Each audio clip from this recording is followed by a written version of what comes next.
You're listening to Catalyst for Change, and my name is Jessica Huckabee, your host. I started this podcast to learn what makes people resilient after challenging events and how they've used those series of events as a catalyst for change in their life. You'll hear stories of resiliency and strength, so get ready, sit back, and be prepared to be inspired. Today, my guest is Pattie Grimm. With over 25 years of experience, Pattie is an empowerment expert for organizations, leaders, and women. Her presentations, interviews are empowering, educational, engaging.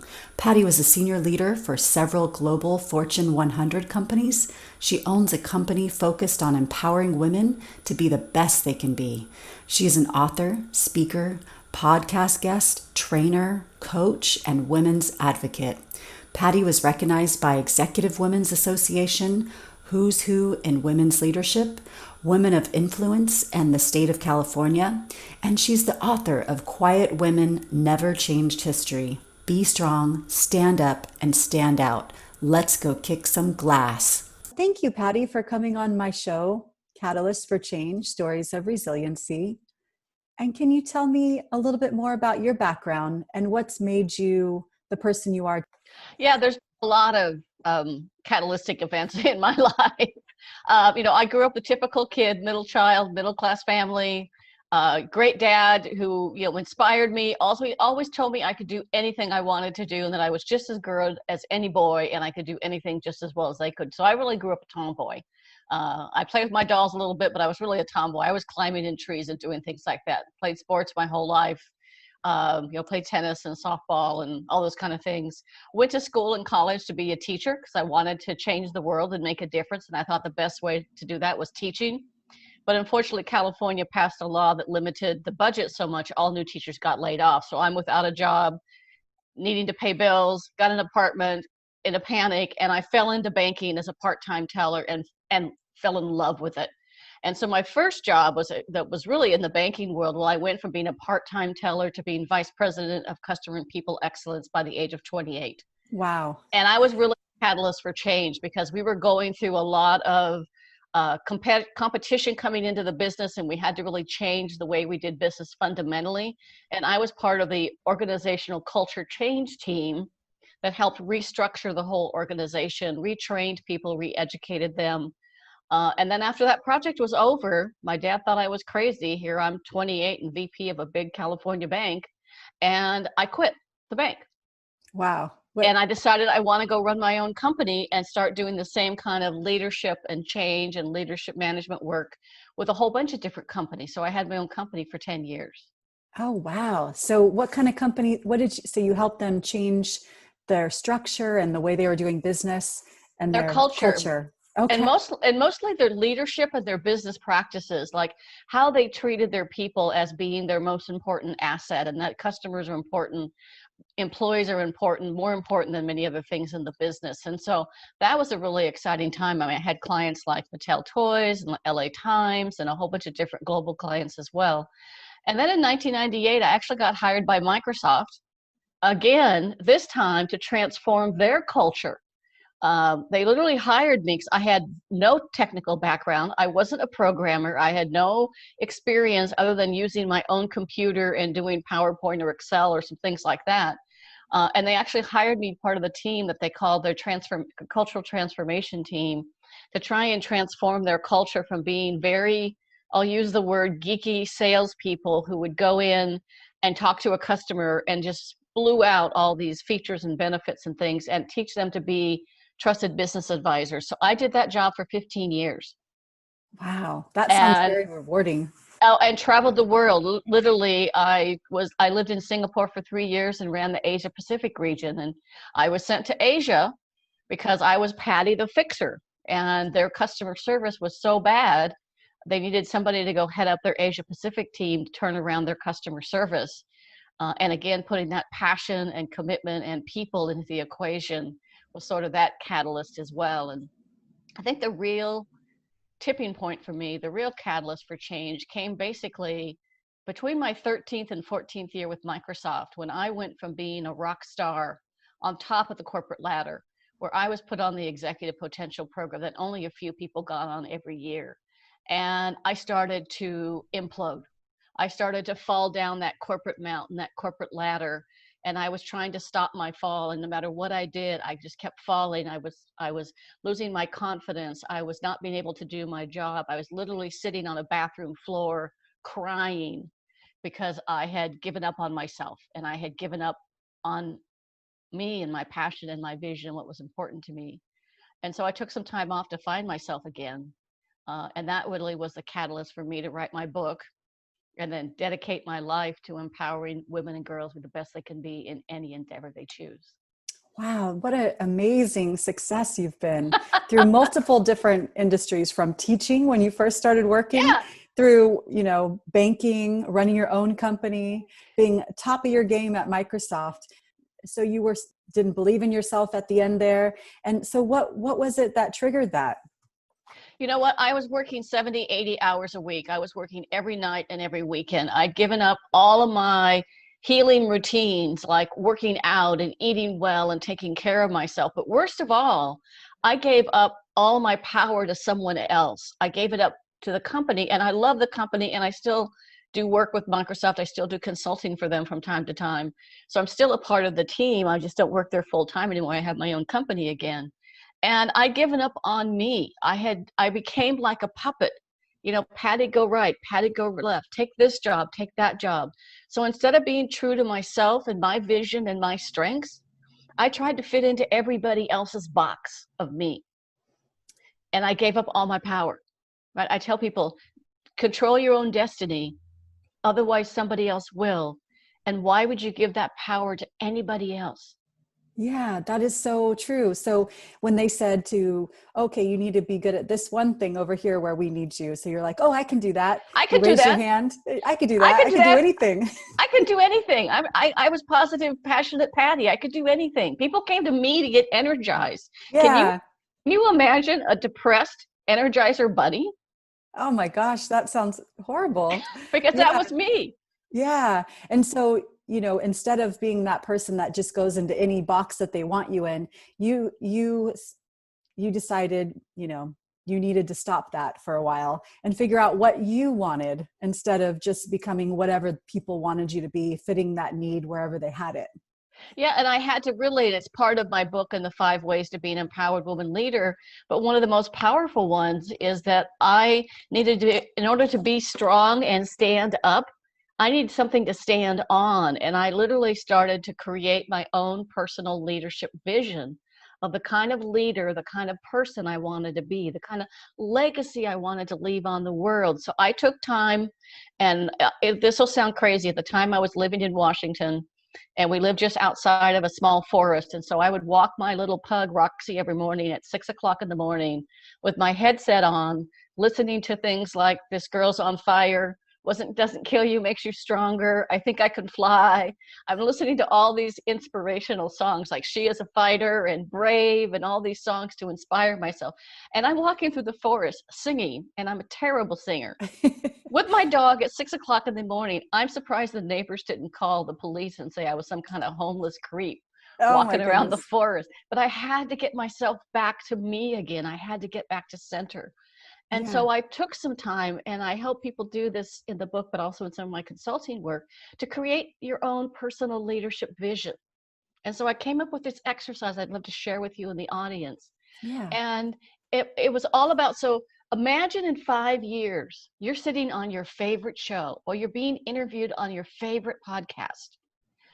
And you're sitting there on the show, and you're surrounded by your friends and your family and your bosses and your coworkers and your peers and people that have worked with you for a while.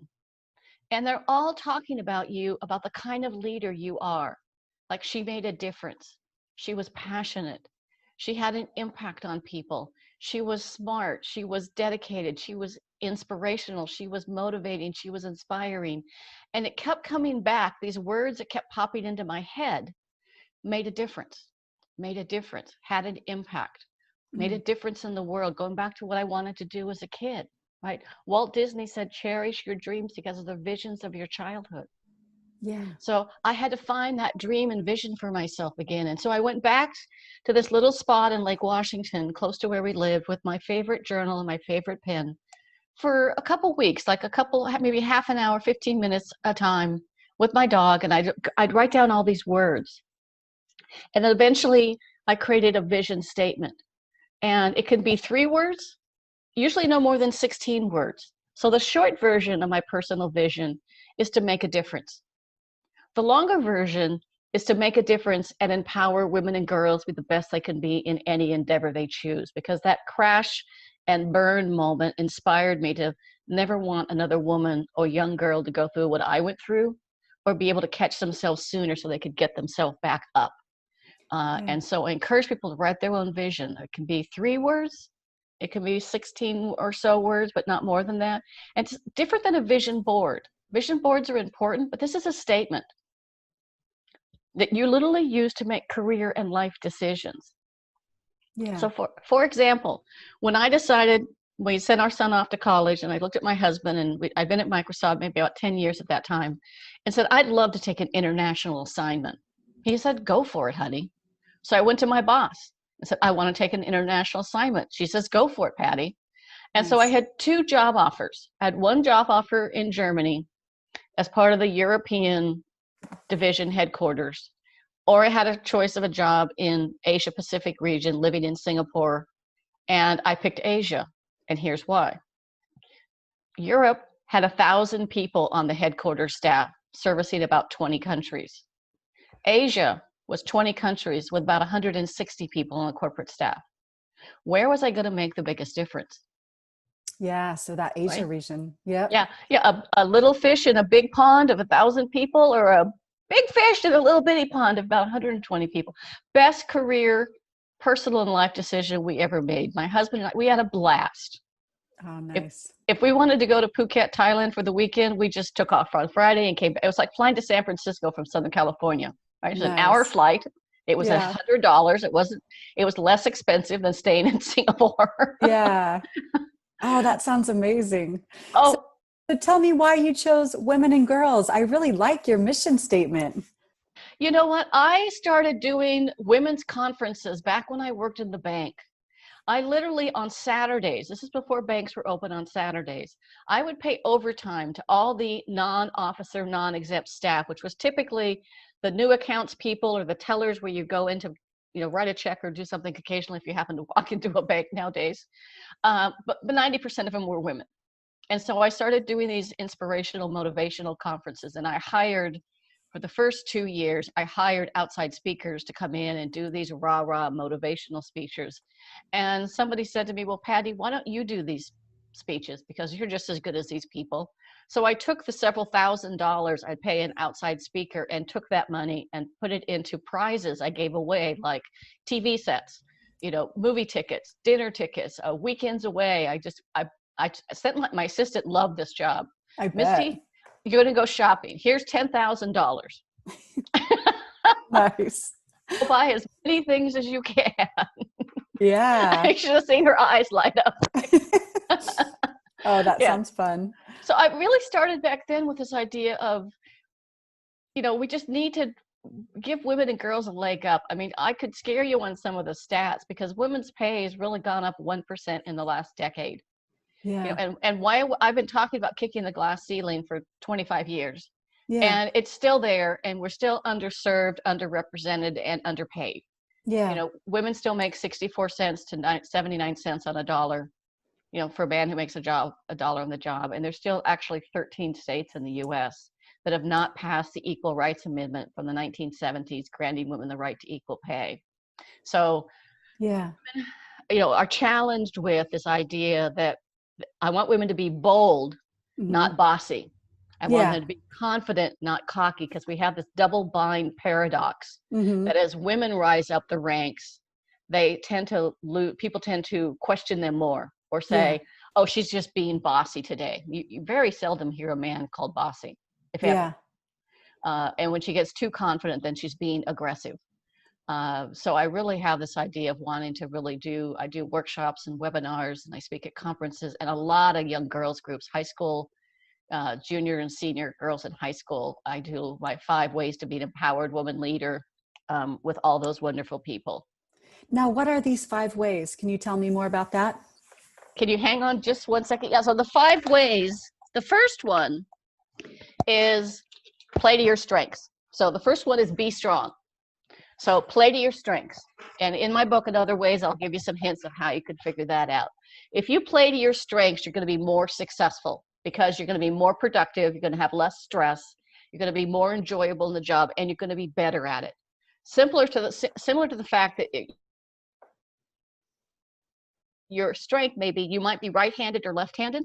You can write with both hands. But if I ask you to write your name 3 times with your dominant hand, say it's your right hand, it's easy. There's no stress. It's comfortable because it's your strength. If I ask you to put the pen in your opposite hand, you don't know how to hold your pen. It's uncomfortable. It's stressful. You can do it, but it just doesn't fit. Yeah. So you want to find careers and job opportunities that fit your strengths. You can go online for free and take a DISC. It's capital D, small I, SC profile. So DISC, but it's a small I in between. And you can take a free questionnaire. Or you can buy one for, I think, $50. And that will tell you what your strengths happen to be. I use birds. Are you an owl, an eagle, a peacock, or a dove? Okay. And so if you think about those birds and your characteristics, are you more like an eagle? Are you more like an owl? Are you more like a dove? Are you more like a peacock? Right? Okay. Eagles are independent and strong. They don't flock. Eagles never fly or flock together like other birds. If you're a peacock, you're creative and innovative and spontaneous and a bit flashy. Mm-hmm. If you're a dove, you're loving and caring and a great team player.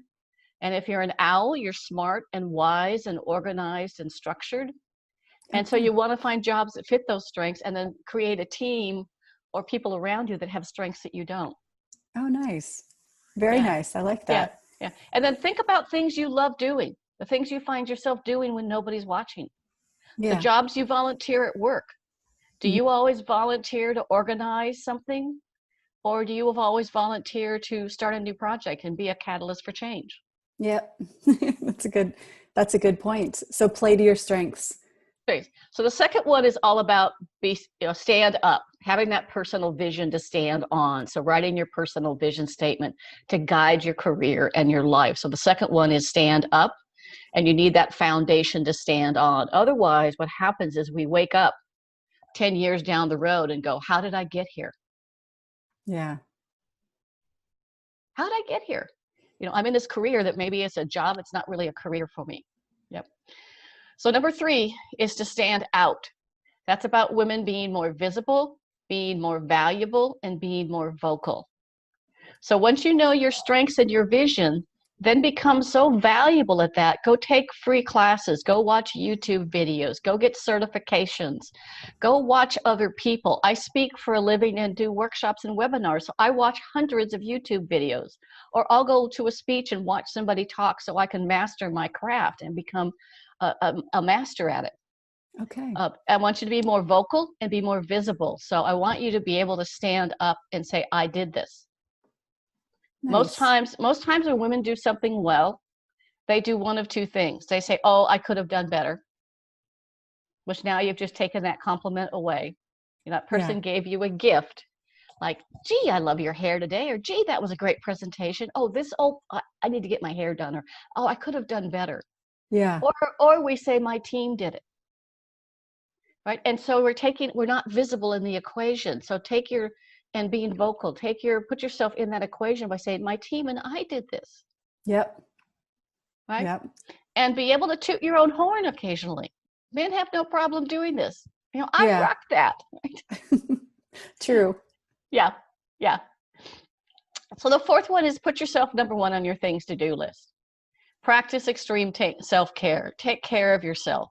Take time off. We're all so stressed out right now. We need to build our resiliency, our agility, and our grit. And we need to take time to learn from things. So if you have to schedule 2 minutes between Zoom calls or meetings to get up and go outside and get some air, or go hug your kids or your dog or your significant other, or just get something different, some energy, eat, pray, love, garden, bake.